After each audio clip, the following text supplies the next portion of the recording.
আজ করব থোড় ভাজা। এই যে থোড়, আমরা থোড় বলি, আপনারা কে কী বলবেন জানাবেন। এটা কলা গাছের ভিতরে থাকে, এটাকে ছাড়িয়ে নিতে হয়। এই থোড়টাকে এবার কীভাবে কাটবো সেটাকে দেখাবো। এই যে থোড়টাকে নিয়ে নিয়েছি, এবার কাটবো।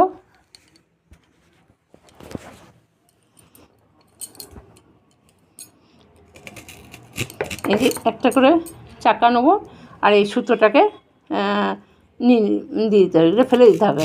আবার এই যে একটু করে চাকা কাটলাম, আর এই সুতোটাকে নিয়ে নিলাম। তারপরে এটাকে একটু করে কুচি কুচি করে কাটতে হবে। এই যে কুচি কুচি করে কাটছি, কুচি কুচি করে কেটে এই যে হলুদ জলে ফেলাতে হবে।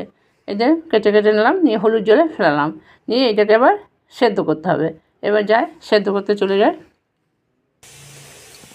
যে প্রেসার কুকারে আমি একটা প্রেসার করে সেদ্ধ করে নেবো।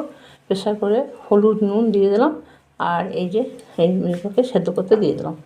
এটা একটু শোষো করে ফুটে যাবে, একটা সিটি দিয়ে দিলেই হয়ে যাবে, তারপর নামিয়ে দেবো। এটা একটু সেদ্ধটা হয়ে যায়। দেখুন থোড়টা সেদ্ধ করতে চলে, একটা সিটি দিয়ে নামিয়ে নিলাম।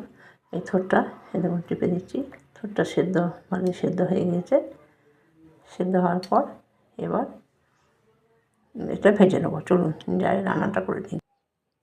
দেখুন কড়াইয়ে তেল দিয়ে দিয়েছি, আমি আজকে সাদা তেল দিয়ে রান্না করব। তেল গরম হয়ে গেছে, এবার এটাকে কালো জিরে ফোড়ন দিয়ে দিলাম। একটু চিবি চিবি করবে, আর এইগুলো এই যে থোড়ের সেদ্ধটা এটা আস্তে আস্তে এটাকে দিয়ে দেবো, নিয়ে এটাকে ভেজে নেবো। আবার একটু হলুদ, আর যদি প্রয়োজন হয় নুন দেবো, আর মিষ্টি দেবো।